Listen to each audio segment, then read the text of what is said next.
चलिए आज का लेक्चर हम स्टार्ट करते हैं लास्ट लेक्चर पे जो पढ़ा था फिजिकल प्रॉपर्टीज पे। आई होप आपने पढ़ लिया होगा, तो उसके हिसाब से मैं जरा थोड़े से क्वेश्चन स्टार्ट करता हूँ, फिर हम आगे फटाफट से टॉपिक में देंगे। देखिए हमने ये पढ़ा था कि boiling point is directly proportional to molecular weight. ठीक है, यहाँ पर पेंटेन है 5 कार्बन, पेंटेन 5 कार्बन, पेंटेन 6, तो सबसे पहले आपका आ जाएगा 6 हेक्सेन।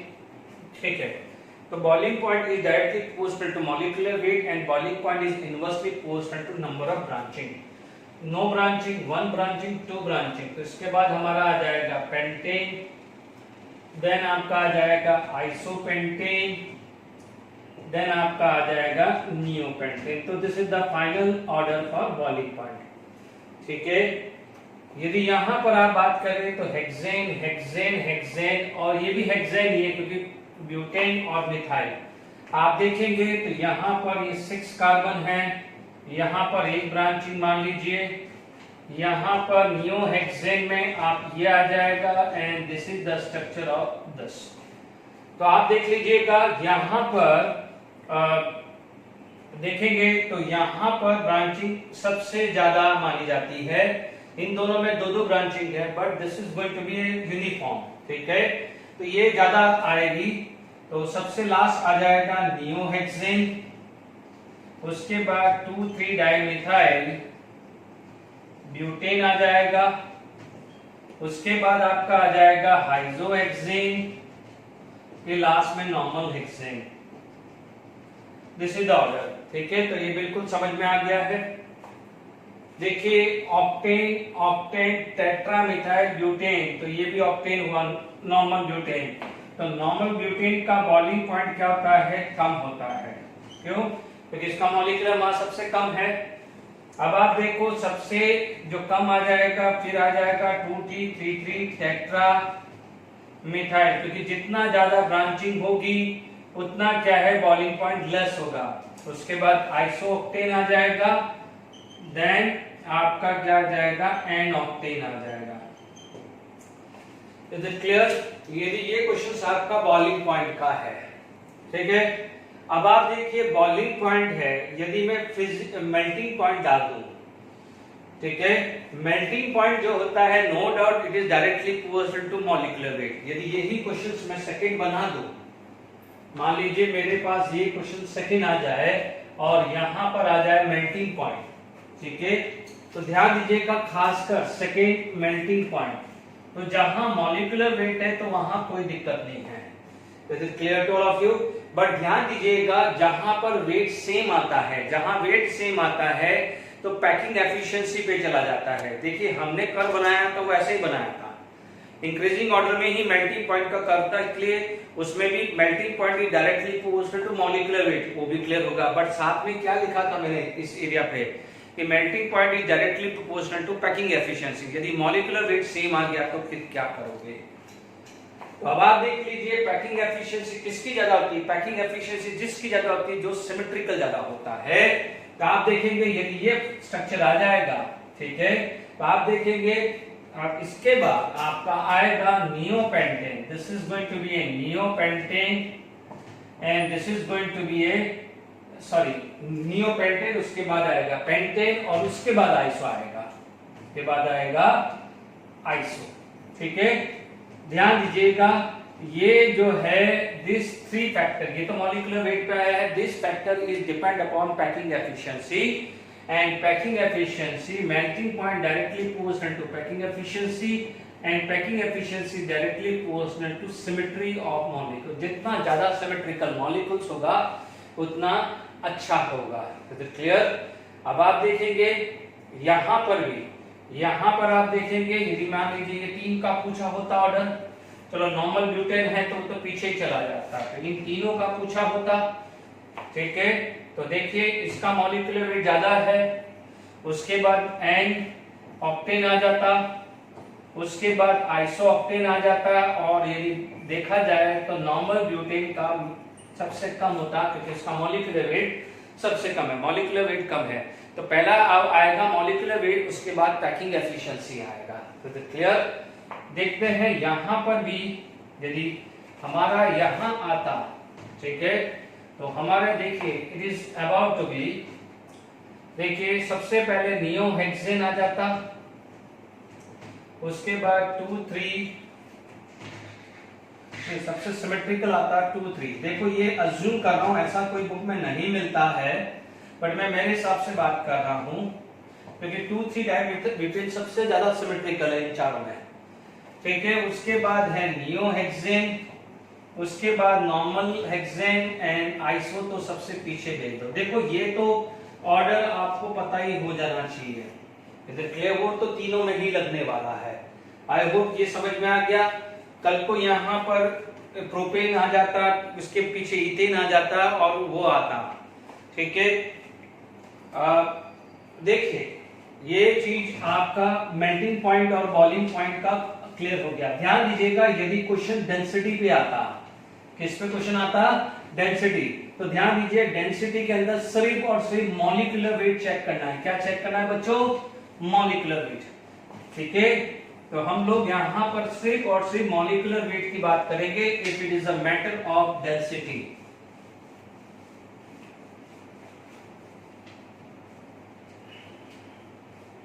इसकी बात करेंगे मैटर ऑफ डेंसिटी, ठीक है।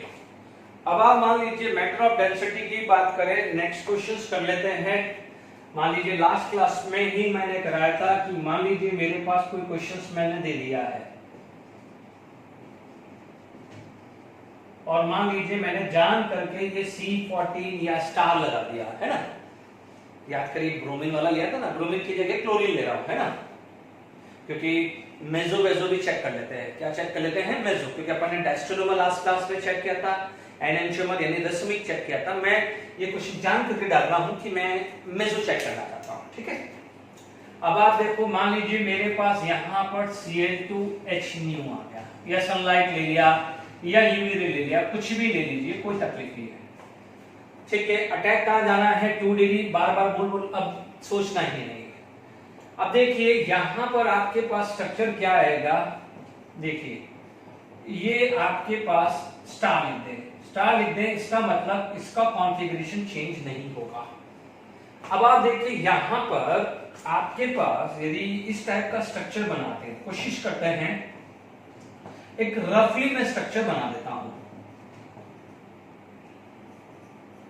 इस स्ट्रक्चर को बनाता हूं, ठीक है। मान लेता हूं मेरा ये ऐसा स्ट्रक्चर है, ये आपको ऐसा ही है, बट मैं समझाने के लिए, क्योंकि मैं जो चीज समझाना चाहता हूं उसकी बात करूं। अब मान लीजिए मेरे पास क्या है, 3 तरह के हाइड्रोजन है। एक हाइड्रोजन ये है ना, एक हाइड्रोजन मेरा ये है, और एक हाइड्रोजन मेरा ये है। ध्यान रखना ये क्वेश्चंस कैसे बनेगा, आपके पास 3 प्रोडक्ट आ सकते हैं। क्या आ सकते हैं, 3 प्रोडक्ट। क्योंकि कल को आपसे पूछा जाए how many isomer can produce, ठीक है। तो अब आप देखिए मैं अभी मेजर की ही बात कर रहा हूं, मेरे पास एक प्रोडक्ट ऐसा आ सकता है Cl Cl CH3 H H and CH3, ठीक है। एक प्रोडक्ट ये आ सकता है, यानी ये हाइड्रोजन है। दूसरा आ सकता है CH3 H Cl H Cl CH3, ये भी आ सकता है जब मेरा यहां से गया। तीसरा क्या आ सकता है, जब मेरा यहां से हाइड्रोजन चला जाए, तो मेरे पास क्या जाएगा ClH ClH और CH3 और CH3। यदि मेरा क्वेश्चन सिर्फ स्टीरियो आइसोमर पे है, किस पे है, स्टीरियो आइसोमर पे, इस पे है स्टीरियो आइसोमर पे, तो आप देखेंगे कि यदि मान लीजिए, क्योंकि मैं ये काउंट कर लेता हूं, ठीक है, तो देख लिए मान लीजिए काउंट कर लेता हूं, तो मेरे पास क्या जाएगा, ये वाला जो काउंट है ये मेरा मेजो है, ये क्या है मेरा मेजो है। ये दोनों आपस में क्या हो जाएंगे, डायस्टेरियोमर, दिस टू आर डायस्टेरियोमर, इसमें एक मेजो आ जाएगा। मान लीजिए जो जब बच्चे जेडब्ल्यू एडवांस की तैयारी कर रहे हैं, ये आपका क्वेश्चन दे देगा और पूछेगा कि मल्टीपल ऑप्शन दे दिया, ठीक है, आपसे बोल दिया कि डायस्टेरियोमर प्रेजेंट है, यस ये 2 बन रहा है ना, डायस्टेरियोमर बन रहा है ना, neither mirror image not superimposable. Diastereomer में क्या होता है, ऑप्टिकली एक्टिव हो या ना हो चलेगा, ठीक है। दूसरा ऑप्शन हो सकता है कि there is one of the product is meso, yes one product meso है एंड डायस्टेरियोमर बन रहा है। यदि वो इसको कंपेयर कराना जाए तो ये इसके साथ डायस्टेरियोमर है तो ये इसके साथ भी डायस्टेरियोमर हो रहा है कि नहीं हो रहा है, ठीक है ना। तो आप यहां पर भी क्वेश्चन आ सकता है कि जैसे मान लीजिए क्या क्या बना सकता है, ऑप्शन में मैं डाल सकता हूं, ठीक है। मेरा एक मेसो बन रहा है, मेसो कंपाउंड मेरे पास एक बन रहा है। मान लीजिए डायस्टेरियोमर का पेयर पूछे तो डायस्टेरियोमर के पेयर दो बन रहे हैं, एक ये बन रहा है, दो ये बन रहे हैं, ठीक है ना। ये यदि अपन नहीं भी डाले तो भी चला जाएगा। डायस्टेरियोमर का पेयर तीन बन जाएंगे, है ना। ये एक बनेगा, ये दो बनेगा और ये तीन बन जाएगा। तो डायस्टेरियोमर पेयर तीन बना सकते हो, ठीक है। मेसो बन सकता है। अब आप देखो यदि ऑप्टिकली एक्टिव पूछे तो दिस इज ऑप्टिकली एक्टिव। आपसे ऑप्टिकली एक्टिव पूछे तो आप बोलोगे सर ये कंपाउंड बन सकता है, दिस इज ऑप्टिकली एक्टिव ना, this is optically active, this is optically inactive. इसमें तो पैरेलल कार्बन है ही नहीं तो ये तो ऑप्टिकली इनएक्टिव वैसे ही है, ठीक है ना। मान लीजिए मैं इन दो कार्बन के बारे में ही बात, मतलब क्वेश्चंस का कुछ भी बना सकता है। मैं तो क्या है सिर्फ एक क्वेश्चन मैंने उठा लिया कि भाई इसमें से क्या क्या बन सकता है।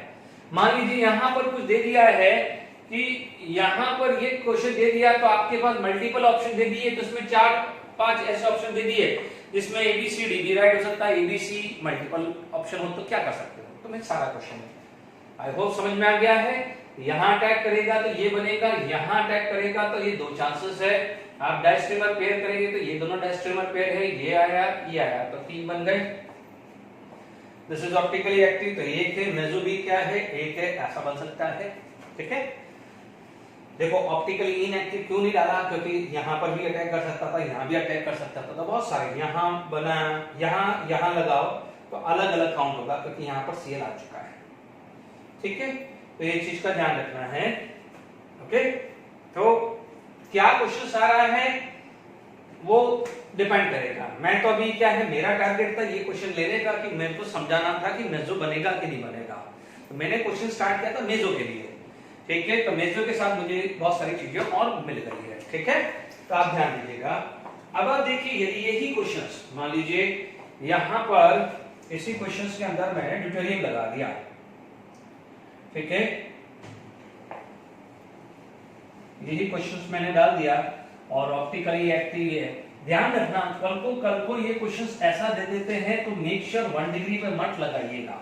1 डिग्री पे अपन पढ़ चुके हैं कि क्लोरीनेशंस और 2 डिग्री 1 डिग्री पे से 2 डिग्री ज्यादा फेवरेबल होता है, इज इट क्लियर। तो ये गलती नहीं होनी चाहिए, ओके। अब मान लीजिए आपके पास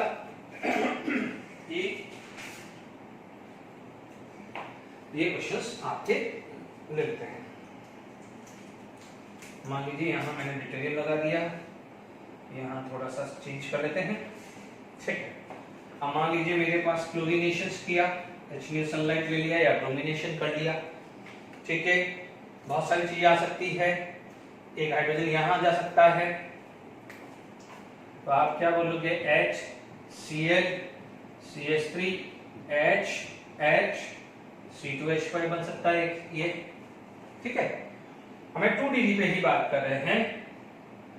अब मान लीजिए यहां Cl2 लगा दिया तो मान लीजिए सॉरी यार ड्यूटेरियम रहेगा, ड्यूटेरियम नहीं गया है क्योंकि ध्यान रखना हाइड्रोजन और ड्यूटेरियम में हाइड्रोजन की रिएक्टिविटी ज्यादा है, तो दोनों में से कोई एक जाना है तो हाइड्रोजन पहले जाएगा, गलती मत करना, ठीक है।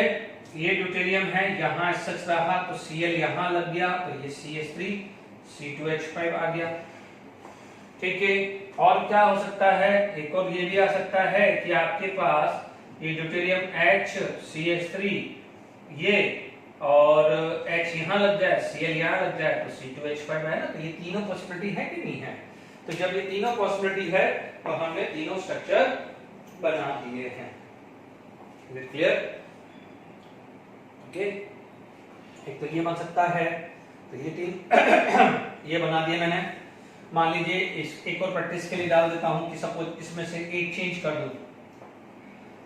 कर दूं, तो मेरे पास मान लीजिए CH3 आ गया, तो मेरे पास मान लीजिए ये CH3 इसको ऐसे यहां रख दूं, और यहाँ चेंज हुआ है तो तो मेरे पास ये दो बन जाएंगे ना मेरे पास, clear to all of you. तो यदि मेरे यहाँ CH3 चेंज करने से मेरे को क्या मिलेंगे, ये बन जाएंगे, ठीक है ना, एक तो ये लग जाएगा और एक ये हट जाएगा। Is it clear to all of you?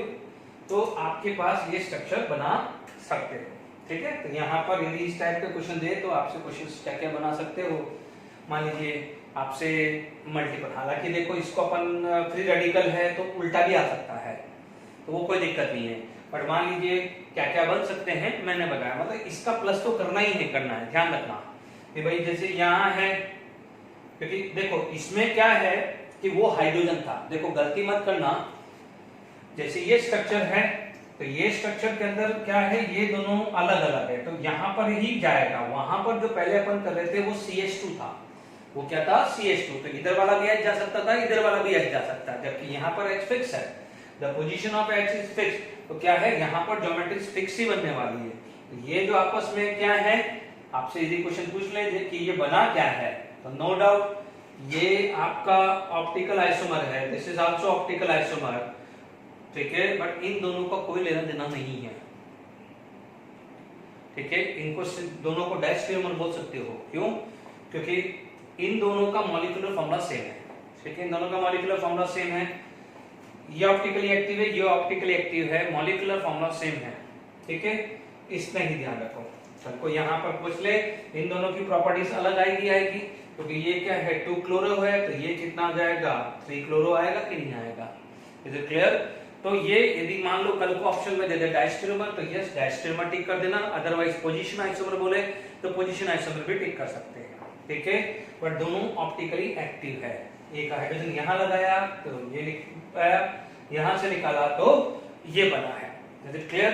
Position isomer हो तो वो टिक कर सकते हो, दोनों डायस्टेरियोमर है तो डायस्टेरियोमर में क्या होता है, ऑप्टिकली एक्टिव हो या इनएक्टिव हो, दोनों की प्रॉपर्टीज अलग अलग होनी चाहिए, तो डेफिनेटली एक 2 पे है और एक 3 पे है, तो इनकी क्या है फिजिकल प्रॉपर्टी तो वैसे ही अलग आने वाली है, तो these two can consider as a diastereomer, या ऑप्टिकली एक्टिव पूछे तो yes no plane of symmetry, तो these are optically active also. तो क्या क्या क्वेश्चंस बन सकते हैं, मैंने एक वैरायटी बात कर ली है, ठीक है, तो मैंने लास्ट लेक्चर तक जितने क्वेश्चंस थे थोड़ा सा रिवाइज करवा दिया है last lecture on the basis of question. Density में ध्यान रखना मॉलिक्यूलर मास पे ही डिपेंड करेगा और कुछ नहीं, जैसे methane less than ethane less than propane less than butane less than pentane less than hexane heptane octane nonane decane, ठीक है, और कुछ नहीं सोचना है, डन। तो क्लोरीनेशन पे ब्रोमिनेशन पे यदि Br2 लगाओगे तो यहाँ Br आ जाएगा, ठीक है, ध्यान रखना ये कैसे क्वेश्चंस आपके पास आते हैं। देखो मैंने अभी क्वेश्चंस कुछ भी नहीं दिए, मैंने सिर्फ आपको वैरायटी बताई है कि क्या क्या क्वेश्चंस बन सकते हैं, असाइनमेंट्स में हैं, अदरवाइज आप लोगों को बोला हुआ है you can go with the Himanshu Pandey या even you can go with the MS Chauhan, जो आपको सही लगे, बट यदि आपको ज्यादा प्रैक्टिस चाहिए, दोनों का लेवल कुछ भी है, आप ज्यादा प्रैक्टिस करना चाहते हो कि भाई जेईई मेंस को अच्छा करे, है ना, तो आप हिमांशु पांडे प्रेफर करिए, और फिर कुछ बच्चे ऐसे कि हिमांशु पांडे खत्म करने के बाद MS चौहान करना चाहते हैं तो भी कर सकते हैं, ठीक है ना। अब आप देखो नाइट्रेशन, देखिए यदि मैं नाइट्रेशन की नीट वाले बच्चे हिमांशु पांडे नीट वाला वर्जन मिलता है तो अच्छा है, ठीक है, फिर भी जो बच्चे एवरेज हैं या जो अपने आप को है, देखो MS चौहान वही हाथ लगाना जो एक्सेप्शनल हाई हो रहे हैं, ठीक है, अदरवाइज MS चौहान में कोई प्रॉब्लम नहीं है, MS चौहान तकलीफ आती है तो हिमांशु पांडे पे आ जाना, ठीक है।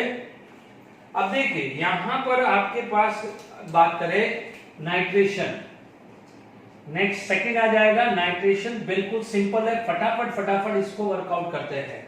नाइट्रेशन में क्या हो जाता है कि मान लीजिए RH है, this is the RH and HNO3 when treated with HNO3 the mechanism is free radical mechanism, इसमें भी मैकेनिज्म क्या होता है फ्री रेडिकल, सिंपल है, ज्यादा नहीं सोचना है, RNO2 प्लस व्हाट आएगा, बट यहाँ पर टेम्परेचर राउंड ऑफ 450 डिग्री रहता है, बहुत हाई टेम्परेचर रहता है, तो क्या होता है इस केस में आप देखेंगे कि मान लीजिए फर्स्ट एग्जांपल लिया CH4 plus HNO3, temperature round of 400 से 450 डिग्री सेल्सियस हुआ, तो क्या होता है, it is going to be form CH3NO2 plus water. Is it clear? यहां पर यदि मैं सेकेंड रिएक्शन बात करता हूं, CH3CH2 CH3 प्लस HNO3, तो यहां पर क्या होगा, this is 1 degree, this is 2 degree. यदि यहां पर इथेन होगा तो नाइट्रो इथेन मिलेगा, मीथेन होगा तो नाइट्रो मीथेन मिलेगा। यहां पर खास ध्यान रखना कि आपको एक प्रोडक्ट ये मिलेगा, एक प्रोडक्ट आपको ये मिलेगा, ठीक है। But because the temperature is very very high, तो what happen, the pyrolysis of lower alkane occur. तो यहां पर क्या हो जाता है, because of this temperature CC bond क्या हो जाता है, ब्रेक हो जाता है। तो जब CC बॉन्ड ब्रेक हो जाता है तो there is an additional product कि भाई एक तो 2 कार्बन ब्रेक हुआ और एक कार्बन, यदि आप देखेंगे प्रोपेन में हुआ तो यहां से टूटो या यहां से टूटो, एक ही बात है। तो आपके पास एडिशनल प्रोडक्ट ये आ जाते हैं। Is it clear? तो यहां पर नाइट्रेशन के अंदर ये बात हमने कर ली है, ठीक है, ठीक है। 450 डिग्री है, टेम्परेचर याद रहता है तो ठीक है। तो नाइट्रेशन हमारा क्लियर हो गया है। नाइट्रेशन के बाद क्या आ जाता है, सल्फोनेशन आ जाता है। सल्फोनेशन में भी क्या आता है, टेम्परेचर कुछ 600 डिग्री सेल्सियस के आसपास होता है, या कई बार 400 से 600 भी बोला जाता है, ठीक है।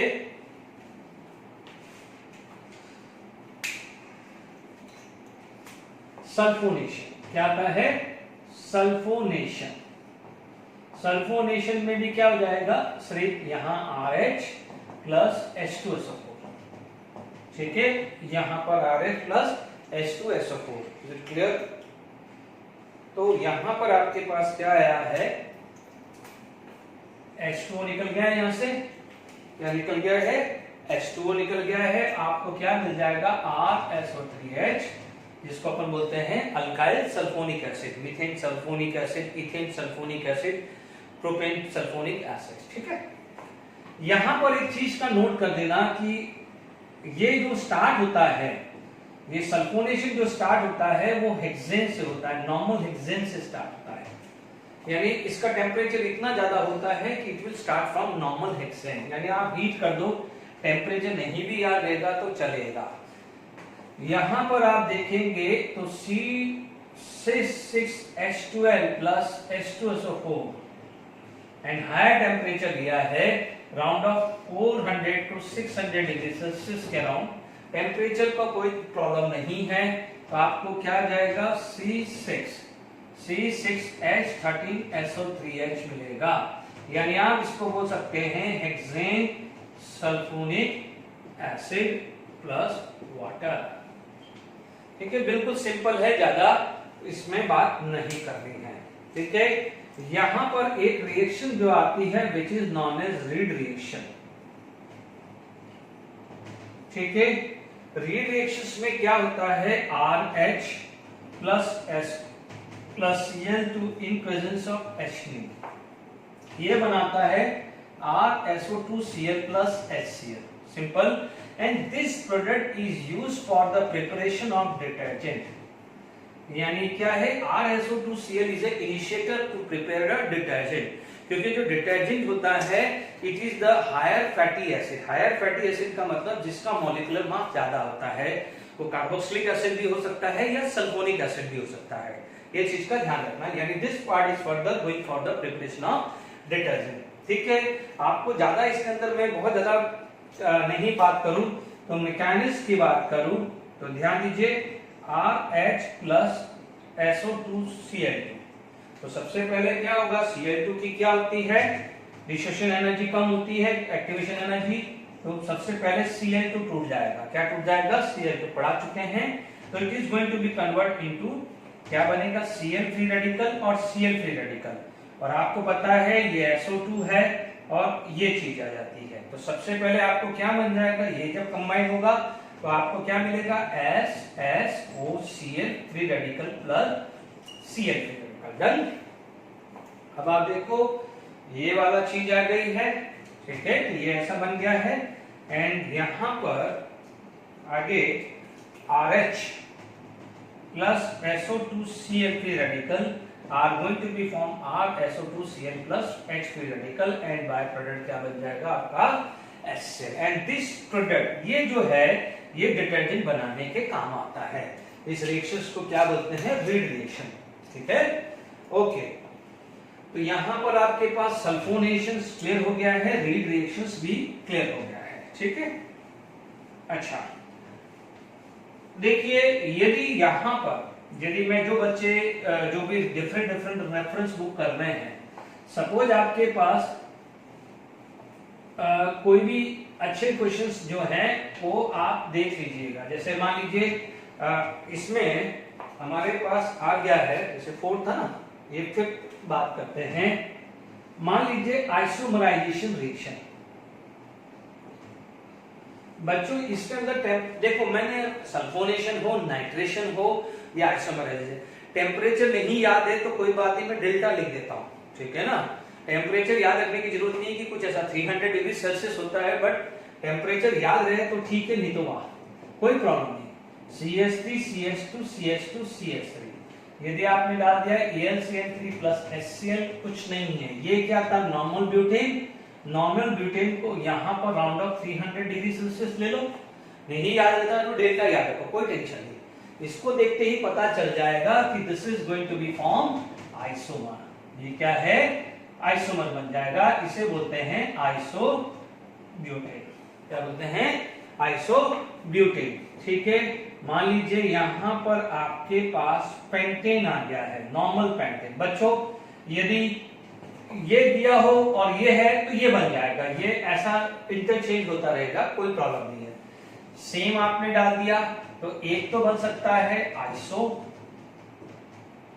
क्या बनेगा? आइसोपेंटेन प्लस एक बन जाएगा नियोपेंटेन।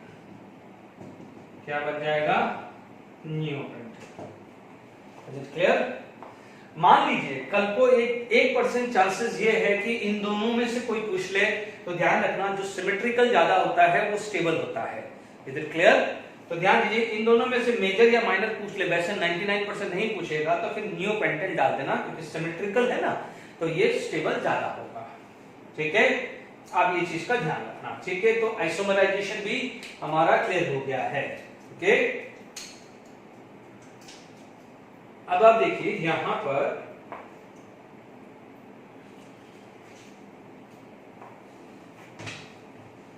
देखिए नेक्स्ट जो हमारे पास आ जाता है, जैसे अल्केन को यदि स्टीम से पास करा देते हैं तो क्या बन जाता है? Water gas. ये बच्चों जैसी रिएक्शंस हैं, ये क्या आती हैं? सब बच्चों जैसी रिएक्शन। ठीक है, तो मैं जरा जो अच्छी रिएक्शंस है पहले उस पर बात कर लेते हैं। ठीक है, तो अभी जो भी है जब 6 नंबर जो भी आएगा है ना, आप इसके बाद आप बात करोगे एरोमाइटाइजेशन, है ना, एरोमाइटाइजेशन। ठीक है, यहां पर आपके पास नॉर्मल एक्सिल से स्टार्ट होगा, हो सकता है ये 6 नंबर हो, नंबर तो आप देख लेना ये 6 नंबर है क्या है। ठीक है, एरोमाइटाइजेशन बहुत इंपॉर्टेंट है, नॉर्मल हेक्सेन है। ठीक है, आपने Cr2O3 प्लस Al2O3 यूज कर दिया है, मान लीजिए हाई टेम्परेचर ले लिया है, तो ठीक है, आपको क्या मिल जाएगा? बेंजीन मिल जाएगा। क्या मिल जाएगा? बेंजीन। अब आप देखो, आप JW में हो तो बाय प्रोडक्ट क्या है, याद रखो या न रखो चलेगा, यानी यहाँ पर 4H2O रहेगा। ठीक है, मान लीजिए ये A है, B मान लीजिए आपने 7 कार्बन ले लिए, ये क्या था? C6H14। तो आप देख लीजिए 7 कार्बन है, तो मैं आपको उस हिसाब से बनाऊं तो आपको और अच्छा से दिखेगा। आप देखेंगे 6 कार्बन का रिंग बन रहा है, 1, ये CH3 H2 H2 H2 H2। ठीक है, आपने ये डाल दिया। ठीक है, तो 6 कार्बन वाला क्या बन जाएगा बच्चों? रिंग। ठीक है, 6 कार्बन वाला क्या हो जाएगा? रिंग। बच्चों ध्यान रखना, फ्यूचर में मैं JW क्लास के अंदर मैं बाय प्रोडक्ट यदि नहीं भी लिखता हूं तो सेल्फ अंडरस्टूड है, क्योंकि मेन काम आपको बाय प्रोडक्ट कोई पूछने वाला नहीं है, आपको मेन प्रोडक्ट ही पूछने वाला है। ठीक है, ये आ जाएगा टॉल्यूम। ठीक है, नो डाउट। फिर भी क्या है, ये 4s2 लिखना है तो लिख देना, या H2O भी लिखा सकता है। इधर क्लियर? तो आपको क्या मिल गया है? टॉल्यूम। ठीक है, अब आप देखिए 7 कार्बन का खासकर ध्यान रखना है। मान लीजिए 8 कार्बन हो, क्या है? 8 carbon, C8H 16 to 18।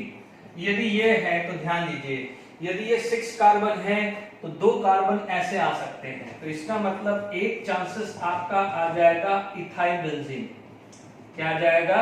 Ethyl benzene. और नेक्स्ट चांस आ जाएगा आपका ऑर्थोजाइलिन। चेक कर लीजिए, ऑर्थोजाइलिन भी बन सकता है ना, 2 चांसेस है। आपको तो 6 कार्बन को एक साइड करना है, या तो क्या आ जाएगा, जैसे आपके पास देख लीजिए 1, ठीक है, या तो ये आया तो ऑर्थोजाइलिन बन जाएगा,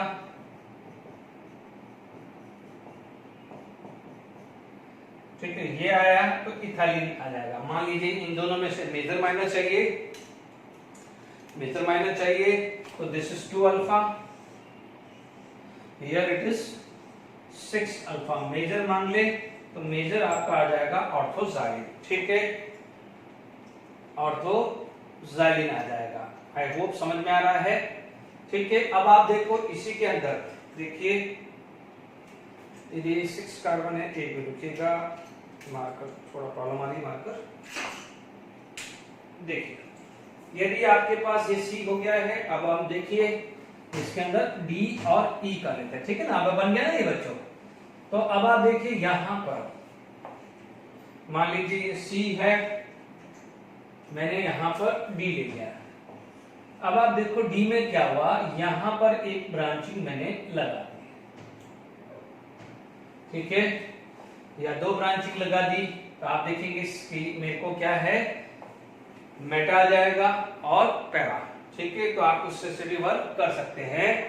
ठीक है, यहां पर आपने मान लीजिए CH2 CH3 कर 1 2 3 4 5 6 7, तो आप देखेंगे कि जब ये चीज आ गई तो आपके पास क्या आ सकता है, ऑर्थो भी आ सकता है। ठीक है, यदि आपने ये 6 को रीड कर दिया तो आप क्या करोगे, डायरेक्टली इसमें सिर्फ ऑर्थो ही बनेगा। ठीक है, क्या बनेगा, ऑर्थो।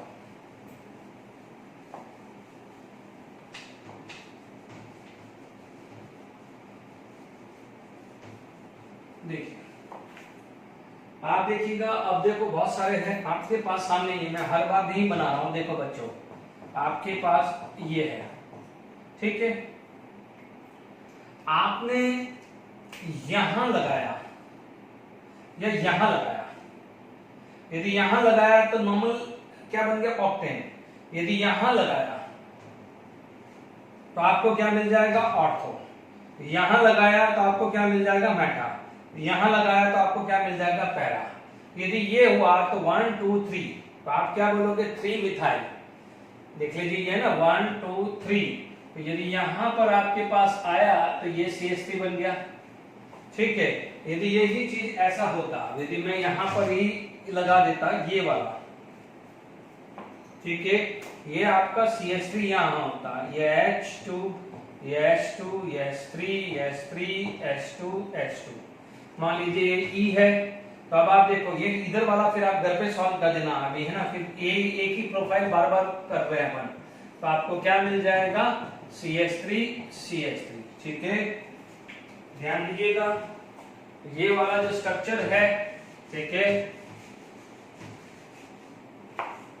आपके पास जो ये स्ट्रक्चर क्या है, ऑर्थोजाइलिन आ गया है। इसमें सिर्फ ऑर्थोजाइलिन आएगा, उस वाले में क्या है, इथाइल बेंजीन ऑर्थोजाइलिन दोनों आ सकता है। इसमें क्या हो जाएगा, मेटाजाइलिन आएगा। ठीक है, मेटाजाइलिन भी क्लियर हो गया। अब मान लीजिए यहां पर ये हटा दिया, ठीक है, नेक्स्ट मैंने यहां पर ये हटा दिया, और मेरे पास ये जो E के बाद F आ गया, तो मैंने यहां CH3 लगा दिया, तो मुझे CH3, तो मेरे को क्या मिल जाएगा, पैराजाइलिन मिल जाएगा। क्या मिल जाएगा, पैराजाइलिन। तो एरोमेटाइजेशन हो गया, इसको कई बार हाइड्रोफॉर्माइलेशन भी बोलते हैं। क्या बोलते हैं, हाइड्रोफॉर्माइलेशन। ठीक है, मेनली तो एरोमेटाइजेशन ही बोलते हैं, तो ध्यान दीजिएगा। ठीक है, तो आपने यहां तक सारी चीजें कर ली है, ठीक है।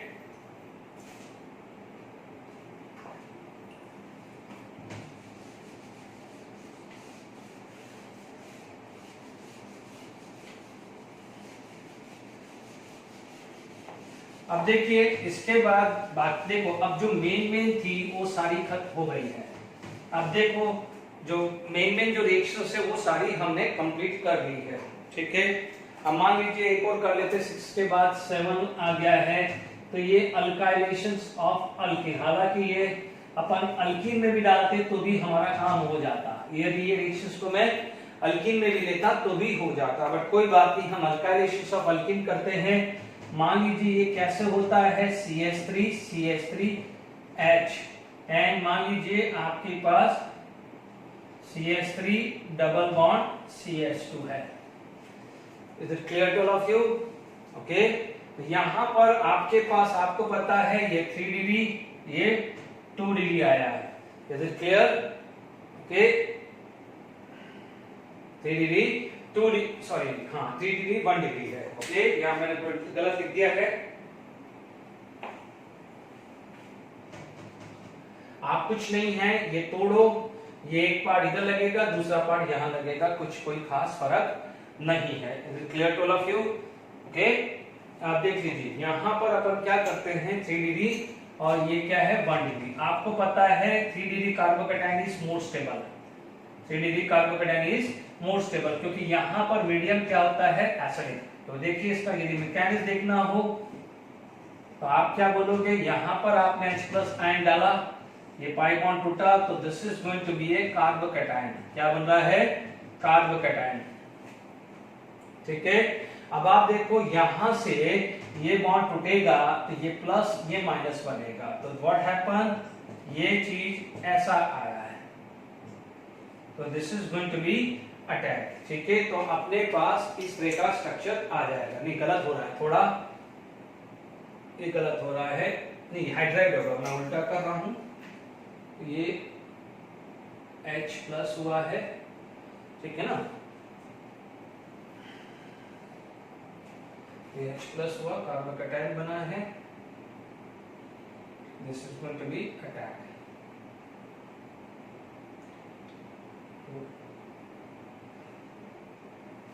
है ना, यहां पर, ठीक है।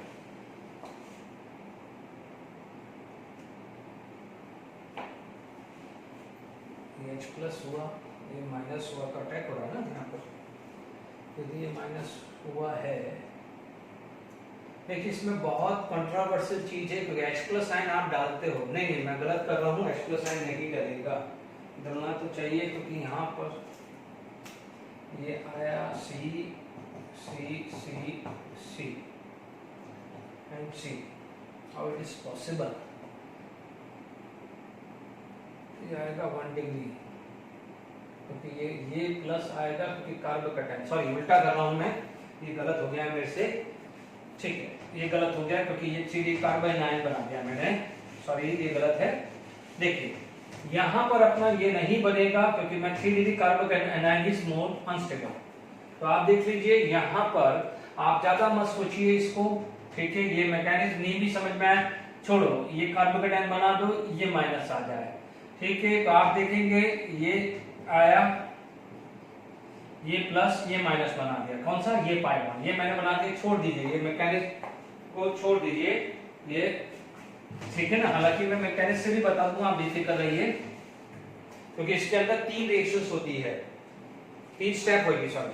अब आप देखो यहां पर आपके पास H2 है, ये H- और ये 3 डिग्री कार्बोकैटायन बना, कौन सा, ये वाला है ना। अब आप देखो ये वाला जो पार्ट है H- यहां चला गया और ये यहां पर अटैक किया, ठीक है। तो अपना जो स्ट्रक्चर क्या बना, ये CH CH2 C CH3 CH3 yes. इसमें क्या हुआ कि अल्काइलेशन ऑफ अल्कीन, इसका मतलब सिंपल एडिशन ऑफ अल्कीन हुआ है, ठीक है। ओके, यहां तक क्लियर हो गया है? ओके, चलिए, तो यहां पर सिंपल एडिशंस हैं, मैंने कर दिया है, ये पाई बॉन्ड, ये माइनस, ये प्लस, और ये क्या है -n प्लस, क्योंकि ये क्या बन जाएगा बच्चों 3 डिग्री कार्बोकेटायन। मैं क्या गलती से मैं 3 डिग्री कार्बोनाइन बना रहा था, जबकि 3 डिग्री कार्बोनाइन अनस्टेबल होता है, 3 डिग्री कार्बोकेटायन ज्यादा फेवर करेगा, ठीक है ना। तो ये थोड़ी मेरी मिस्टेक हो रही थी, ठीक है। तो अल्काइलेशंस ऑफ अल्कीन भी हो गया है। अब आप देखिए यहां पर अल्काइलेशंस ऑफ अल्कीन इज ओवर, ठीक है। अब आप देखो यहां पर हम आगे बात कर सकते हैं। आप अल्काइलेशन ऑफ अल्कीन के अंदर simple additions of alkyl group कर दीजिए, ठीक है। अब आप देखिए इसके बाद क्या होता है कंबस्टन। मान लीजिए यहां पर आ गया है कंबस्टन रिएक्शन, इस पे अपन बहुत जीओसी में बात ऑलरेडी कर चुके हैं। Is it clear?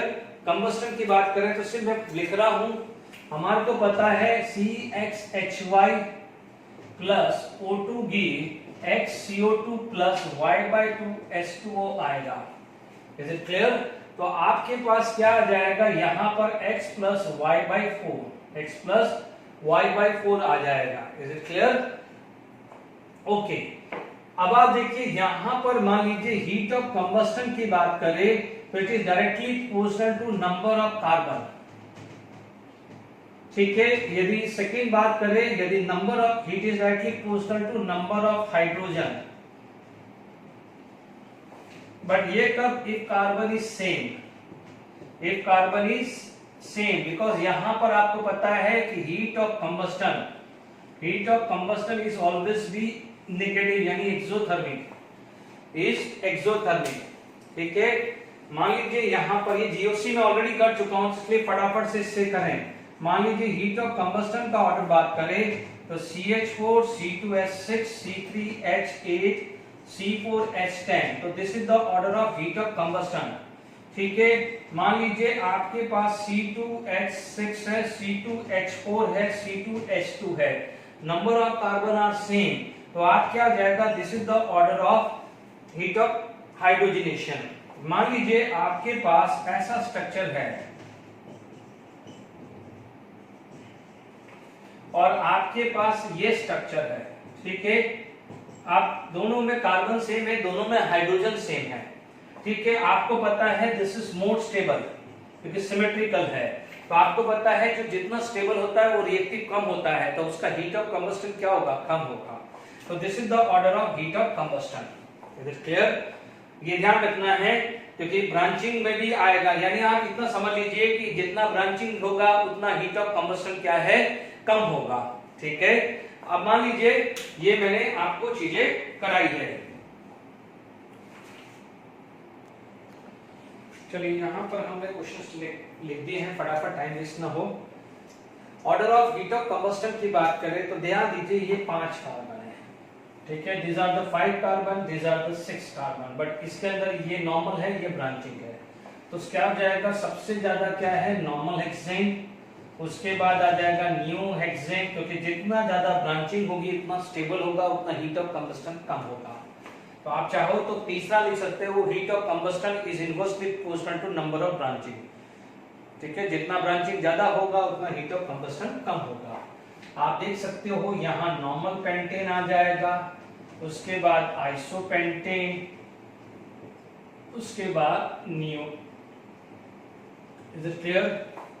अब आप देखो नो डाउट यहाँ पर फॉर्मूला है C5H12, ये C5H10 है, यहाँ C5H8 है, तो carbon in all the case is same, on then आपको देखना पड़ेगा हाइड्रोजन, पर यहाँ पर हाइड्रोजन भी सेम है, तो देखिए पेंटेन, उसके बाद आ जाती है ब्रांचिंग, ठीक है, उसके बाद आ जाती है pent 1 in and then pent 1 ion. Is it clear? अब आप देखिए यहाँ पर 6 कार्बन, बेयरस्टेइन थ्योरी के हिसाब से हीट ऑफ कंबस्टन ये सब करा चुका हूं, बट एक बार रिवाइज करा देता हूं, ठीक है। ये आ चुका है क्योंकि बेस टेंस के हिसाब से 6, यानी उसके अंदर कंफर्मर होता है 5 4, देन क्या था? 3 था। Is it clear? पर यदि यही चीज बोलते हीट ऑफ कंबस्टन पर मोल, यानी क्या हो जाएगा? पर मोल के अंदर स्ट्रेन आ जाएगा, तो यानी your order would be like this. Is it clear? यानी ये आपका ऐसा आया, ये आपका ऐसा आया, और ये आपका ऐसा आया, और ये आपका ऐसा था। ठीक है, तो कंबस्टन भी हो गया है। देखो बाकी जो है पायरोलिसिस हुआ है। ठीक है, पायरोलिसिस में क्या होता है कि if you heat alkane at a high temperature तो क्रैकिंग होगा, टूट जाएगा। तो किसमें टूटेगा? Lower alkane and lower alkene में। यदि मान लीजिए CH4 के अंदर स्टीम पास कराऊं तो वाटर गैस बनता है। ठीक है, ये जो चीजें हैं आप बात करते हैं। ठीक है, देखिए यहां पर फटाफट से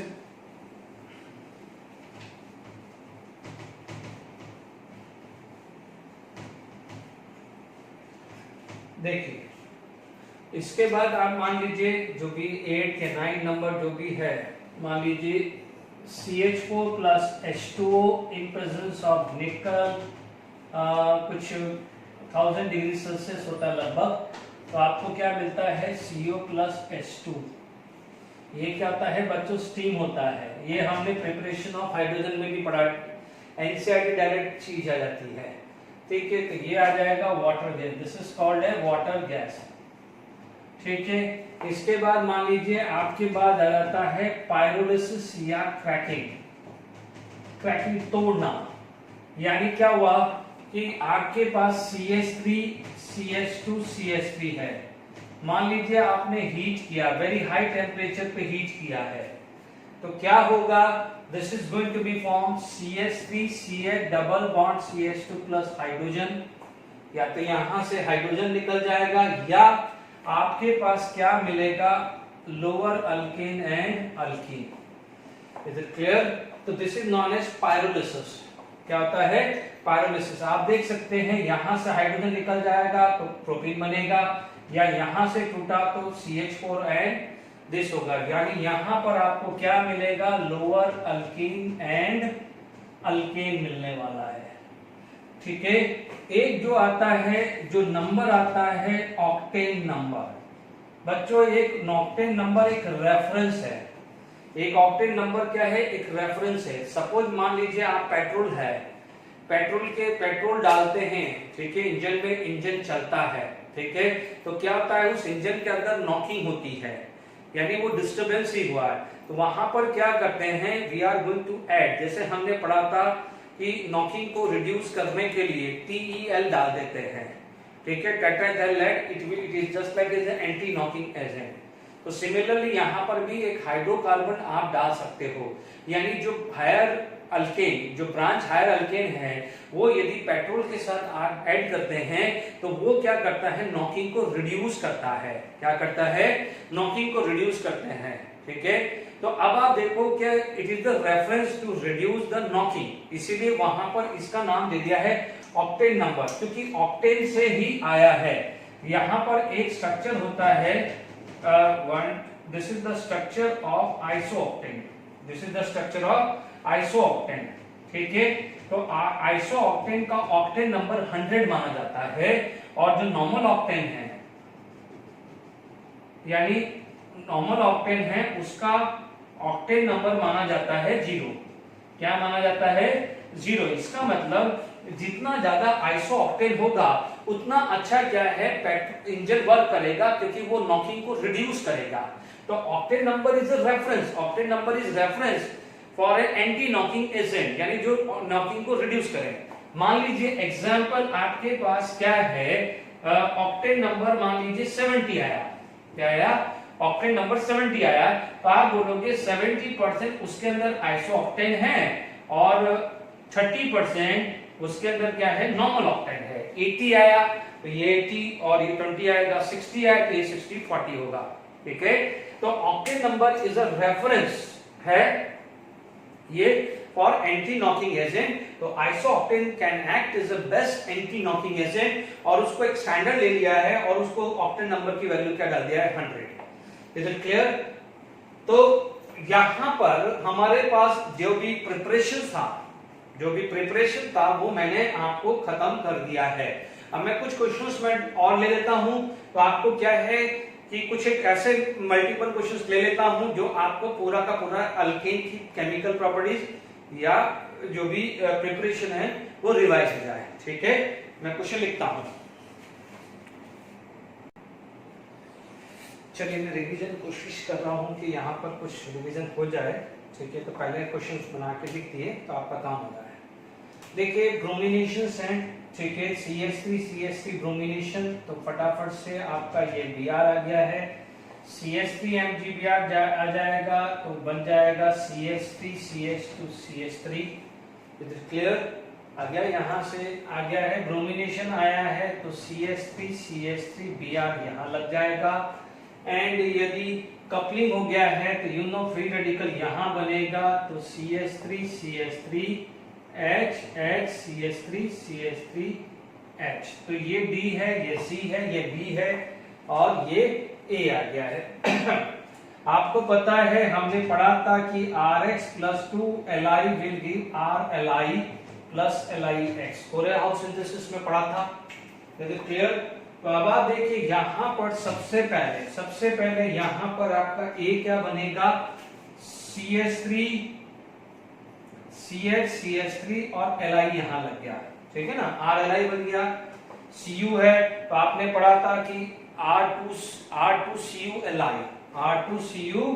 Li, इसका मतलब यदि ये चीज है ये ट्वाइस Cu Li बन जाएगा।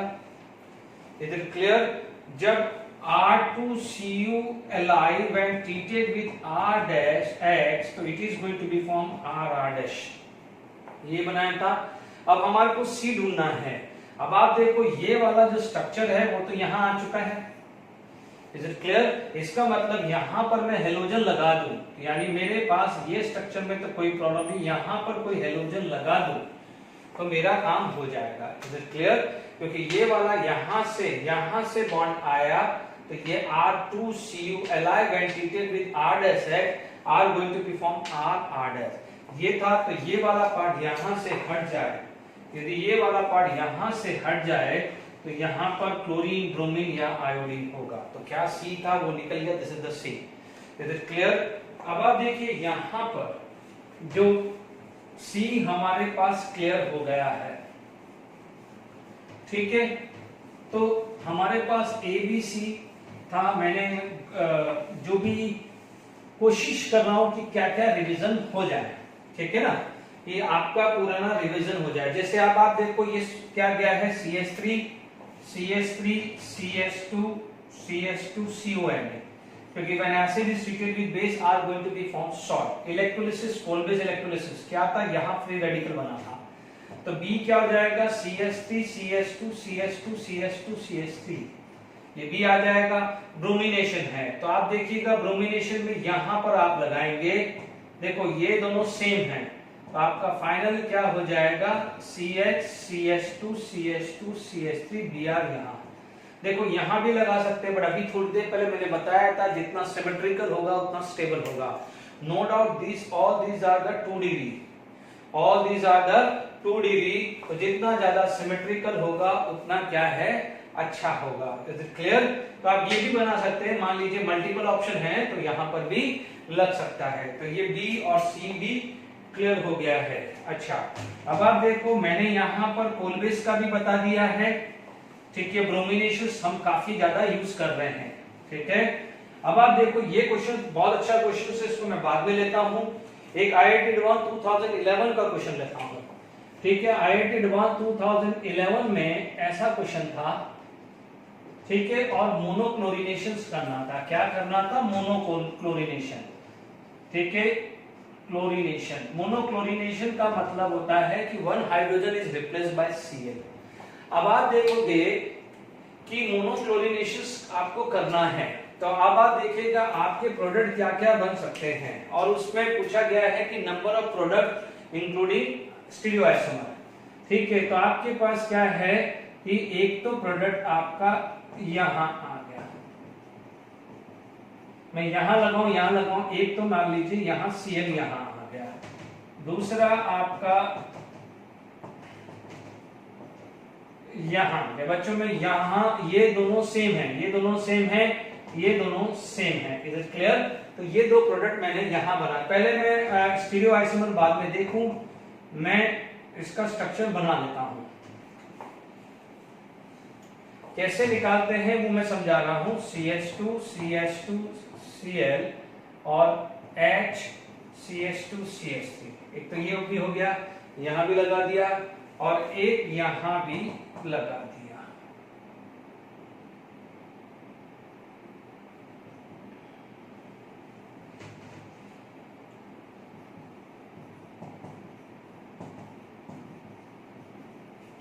आई होप ये 4 पॉसिबल है, देख लीजिए। ठीक है, अब देखिए यहां पर आप देखेंगे तो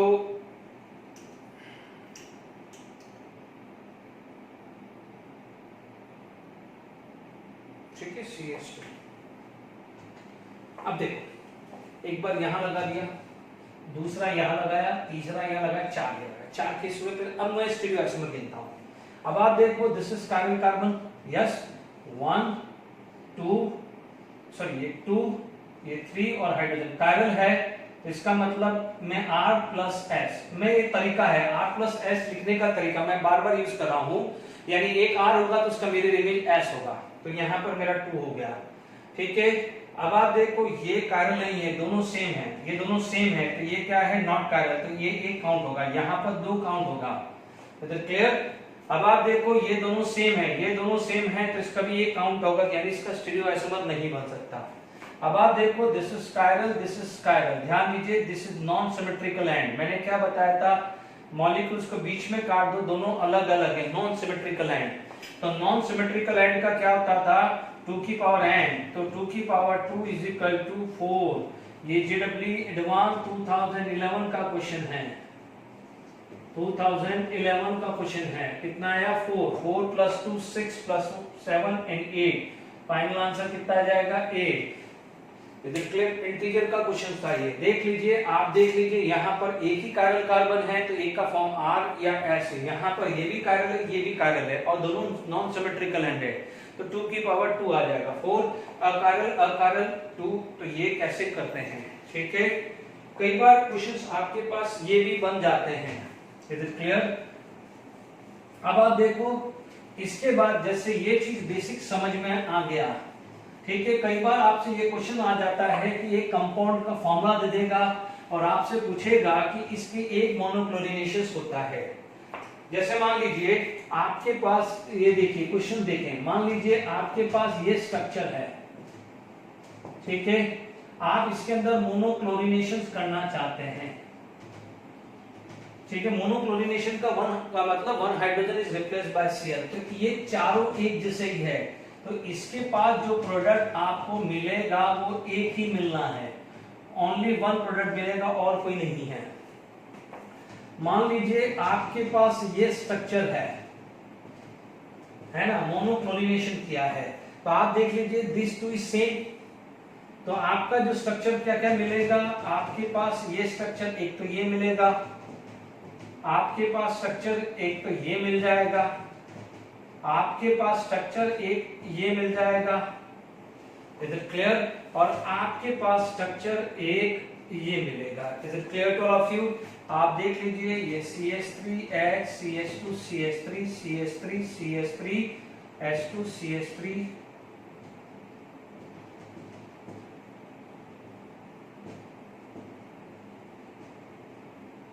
देखिए आपको ये 4 है ना, देखो ये 1 ये 2 3 4। अब आप देखो यदि मोनोक्लोरिनेशन विदाउट स्टीरियोआइसोमर देखूं तो 4 आ जाएगा। स्टीरियोआइसोमर के लिए मुझे कायरल ढूंढना पड़ेगा, यहां पर कहीं कायरल दिख नहीं रहा है, हाँ यस कायरल दिख गया, यहां पर ये कायरल है, देख लीजिए दिस इज द कायरल। ठीक है, अब आप देखो ये दोनों सेम है तो कायरल ये CH2 CH3, तो यहां पर एक ही मानेंगे, यहां पर R+S लिख दीजिए, तो यहां पर मेरा 2 आ गया है। अब आप देखो ये कायरल नहीं है, ये यस ये कायरल आ गया है, क्योंकि ये CH3 एक H एक Cl और ये चारा अलग है, ये कायरल है तो R+S। सबसे बढ़िया तरीका है जहां एक कायरल आए तो R+S लिख दो, बहुत बढ़िया तरीका है। अब आप देखो ये CH2 ये CH2 ये भी दोनों सेम है, इसका एक है 2 + 1 3 + this 6 है, क्या है 6 है। आई बात समझ में आपका, यहां पर कार्बन कितना 6 है, तो इस वाले का फर्स्ट वाले का आंसर कितना था 1, सेकंड का। यदि आपसे पूछा जाता सिर्फ स्ट्रक्चर आइसोमर, तो स्ट्रक्चर आइसोमर तो 1 2 3 4 थे, तो स्ट्रक्चर विद स्टीरियो है तो फिर 6 आएगा, क्योंकि ये कायरल वाले हैं। ये भी ध्यान रखना कैसे क्वेश्चन बनते हैं। अब इधर आ जाओ। तो हम पहले इसको खत्म करते हैं कि कैसे मोनोक्लोरिनेशंस के प्रोडक्ट निकालते हैं, वो भी मैंने आपको धीरे धीरे सिखा दिया है। ठीक है, अब आप देखिए यहां पर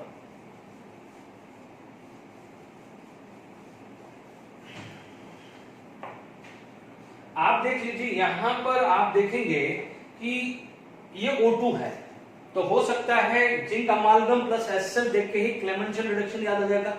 इसका मतलब यहां पर अल्डिहाइड या कीटोन होगा, बट 2 CHO ग्रुप या 2 कीटो ग्रुप होंगे। बट आप क्या करोगे, इस टाइप के क्वेश्चंस आ जाता है क्योंकि आपको जो इंफॉर्मेशन दी है वो C से दी है, तो आपको C के स्ट्रक्चर से स्टार्ट करना है। ठीक है, अब आप देखेंगे यहां पर आपके पास C की पहले कार्बन काउंट कर लो। सबसे बढ़िया तरीका है कार्बन।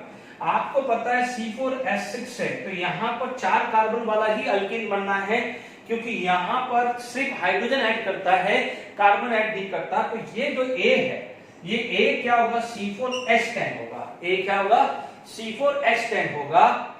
B क्या होगा, B क्या होगा, अभी स्ट्रक्चर नहीं पता। B क्या हो जाएगा, C4H9Br, यानी एक हाइड्रोजन हटा के Br लगा होगा। वो कहां पर लगा है वो अभी चेक करते हैं। ये क्या है, CH3 सॉरी ये CH ट्वाइस है ना।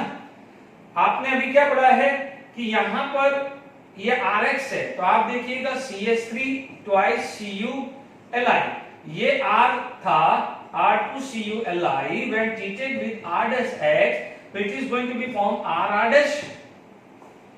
इसका मतलब ये 4 कार्बन था, ये एक आया है C4H9, उसके साथ क्या जुड़ गया है, CH3, यानी टोटल आपके पास 5 कार्बन है। C में कितने कार्बन है, 5। देख लीजिए शांति से, 4 है, रिडक्शन होगा जिंक अमालगम प्लस HCl, तो 4 कार्बन वाला अल्केन बनेगा। एक हाइड्रोजन हटा के ब्रोमीन लग जाएगा। और यहां पर क्या है, ये रिएक्शन पढ़ चुके हैं कोरे-हाउस सिंथेसिस में, R2CuLi when treated with RH will give RR-। यहां तक 4 कार्बन थे, एक कार्बन और जुड़ गया है, तो टोटल C में हो जाएंगे 5 कार्बन। ठीक है, अब 5 कार्बन है, तो 5 कार्बन का मतलब पेंटेन, 5 कार्बन का मतलब पेंटेन। ठीक है, 5 कार्बन का मतलब क्या हो जाएगा, पेंटेन आ जाएगा। Is it clear to all of you? देखिए 5 कार्बन का आपका आ गया पेंटेन। अब आप देखो पेंटेन के क्या क्या स्ट्रक्चर होते हैं, ये अभी अपन ने पढ़ा था, इसमें एक ही होता है, बात खत्म। देखो मोनोक्लोरा स्ट्रक्चर, ये अभी बताया मैंने 4, अभी क्या भी बताया मैंने, मेरे को याद भी नहीं था, ये अभी के अभी 4 बताया, बट इंक्लूडिंग स्टीरियो में था तो वो 6 थे। बट यहां पर मोनोक्लोरो स्ट्रक्चर बोला है, यानी मोनोक्लोरो स्ट्रक्चर डेरिवेटिव बोला है, तो इसका मतलब स्ट्रक्चर आइसोमर। ये 4 है। फिर भी आप देख लो, यदि यहां भी होता तो 1 2 एंड 3, तो यहां पर कितना आता है 3, यानी ये स्ट्रक्चर है। ठीक है, यानी ये स्ट्रक्चर आ गया है। व्हाट इज द C हमें मिल गया है ये। ठीक है, देख लीजिए आपके सामने, आपको यदि सिर्फ स्ट्रक्चर आइसोमर पूछा, बच्चों देखो स्ट्रक्चर बोला है, स्ट्रक्चरल। ठीक है, तो स्ट्रक्चर का मतलब स्ट्रक्चरल आइसोमर। तो अब आप देखो, आपको ये पता चल गया है कि C ये है, this is the structure of C। अब आप देखो इसके अंदर CH3 जुड़ा है और ब्रोमीन लगा है, तो अब आप देखो CH3 कहां लगा हुआ, यहां पर। CH3 कहां लगा हुआ, यहां। तो अब आप देखो, मैं यदि मैं B देखूं तो मेरे को क्या है, CH3 हटाना, क्योंकि CH3 मुझे लगा है यहां से, तो यहां पर मेरा Br होगा, यानी मुझे B भी मिल गया। A चाहिए तो A मेरा क्या हो जाएगा, CH3 CH2 CH2 CH3, ये मेरा A आ गया है। अब आप देखो, मेरे को तो इसका स्ट्रक्चर नहीं पूछा है, मेरे से पूछा गया D है। अब आप देखो D क्या होता है, ये कीटोन है, कीटोन के अंदर रिडक्शन करके अल्केन बनाया था, तो 3 रिएक्शन लेती, Clemmensen, वोल्केशनर and red phosphorus HI। पर यहां पर तो HI नहीं है, यहां पर क्या है, NH2 NH2 OH, OH का मतलब KOH, यार ये अल्कोहलिक KOH लिया था। तो आपका जो D आएगा, it is the structure NH2 NH2। Is it clear? तो आपका यहां पर ये स्ट्रक्चर क्लियर हो गया है। Is it clear to all of you? तो आपको मैंने कुछ क्वेश्चंस रिवाइज करा भी दिए हैं। Is it clear? ओके, अब आप देखिए यहां पर, देखिए मैंने लगभग मैंने सारे क्वेश्चंस एक बार रिवाइज करा दिए हैं, ठीक है।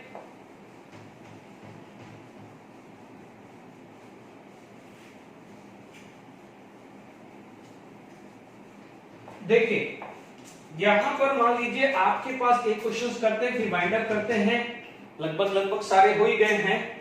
कि मान लीजिए आपके पास CH3 CH2 CH2 और CH3COH Na है, ठीक है। आपने A यूज किया, ठीक है, या सोडा लाइम यूज किया, यहां पर आपने सोडा लाइम यूज किया, ठीक है। आपको यहां पर A मिला, A के अंदर मान लीजिए ब्रोमीन H डाला तो B मिला, B में आपने मान लीजिए Mg ड्राई ईथर डाला तो आपको C मिला, C के अंदर सोडियम ड्राई ईथर डाला तो आपको क्या मिला D, ठीक है।